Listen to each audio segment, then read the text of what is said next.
sort, quoi. Non, parce qu'il faut vous avouer que c'était pas vraiment une mannequin, hein.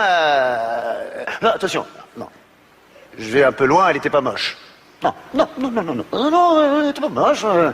T'es drôle, sympathique, intelligente, bourrée d'humour.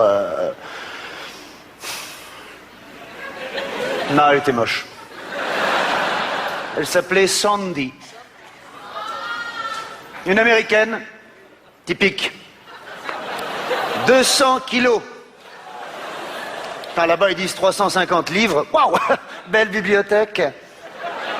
En fait, pour tout vous expliquer, on s'est rencontrés dans un séminaire anti-stress dans le sud de la France. Waouh, il y avait plein de jolies filles. Waouh. Et Sandy. Sandy Crawford, elle s'appelait. Non, je vous jure.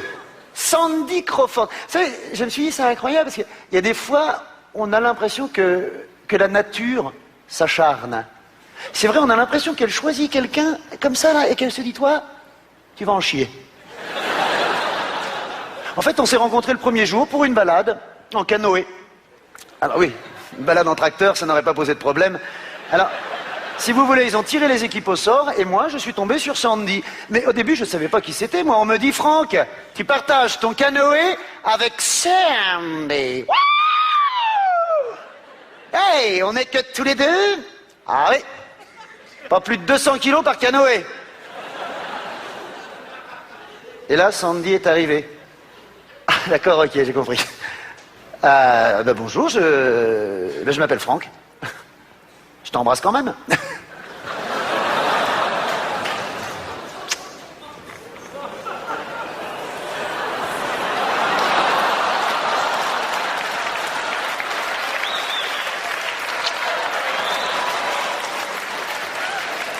Donc toi, apparemment, tu es Sandy. Sandy comme 110 kilos, non, je plaisante. Bon, écoute Sandy, allez, on va s'installer dans le canoë. Alors, ce que je te propose, c'est qu'on va répartir les poids. Toi, tu vas monter devant, et moi, je vais monter derrière, avec le matériel. Hein. Pareil, si tu veux me donner ta montre, tes sandales, enfin tout ce qui pourrait jouer dans la balance, je vais le prendre de mon côté. Il faut quand même que je touche l'eau, moi. Attends. Sinon, je vais pas pouvoir ramer. Je vais faire l'hélicoptère avec la rame, éventuellement. Enfin, il y a une loi de la gravité à respecter. Pareil, Sandy, si tu pouvais essayer de répartir la charge, enfin, je veux dire, ton corps, sur une bonne partie du canoë, comme ça, en développé, couché. Comment? Ah non, c'est une vieille technique indienne pour transporter les bisons le long d'un fleuve. Ça y est, Sandy, tu es prête? Allez, on y va. C'est parti. Bon, tu me dis ce qu'il y a devant, Sandy, parce que moi, je ne vois rien. Hein. Résultat, on est arrivé 3 heures après les autres. Oh, la honte, la honte. Ils se sont arrêtés sur une plage. Arrêtez, je voudrais vous y voir, moi, merde. Faire 20 km à la rame avec un piano dans le canoë, là-haut. En plus, attends, on s'est retourné au moins 10 fois à cause de l'autre, là. À un moment donné, ah, messieurs, dames, on était tranquille, calme. Ça descendait. Et là, je sais pas ce qui lui a pris. Elle a voulu enlever le haut de son maillot. Et là, il y a eu comme un appel d'air. Elle a basculé par-dessus bord, elle est tombée au fond comme une pierre. Et là, je ne saurais pas expliquer ce qui s'est passé, mais tout s'est arrêté. Le vent, les oiseaux, plus rien, plus un bruit, comme si la nature réfléchissait.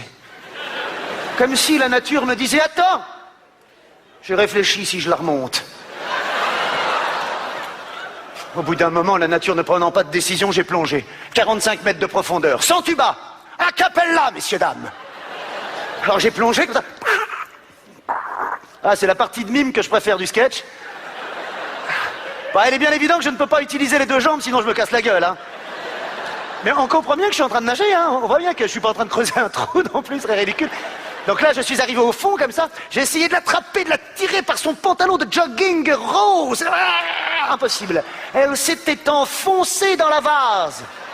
Ah, je me suis dit, j'ai remonté, cherché de qui, de quoi, de l'aide. C'est excitant, hein? Je vois qu'il y en a qui aiment la natation. Là, je suis arrivé en haut, je suis monté sur le canoë, j'ai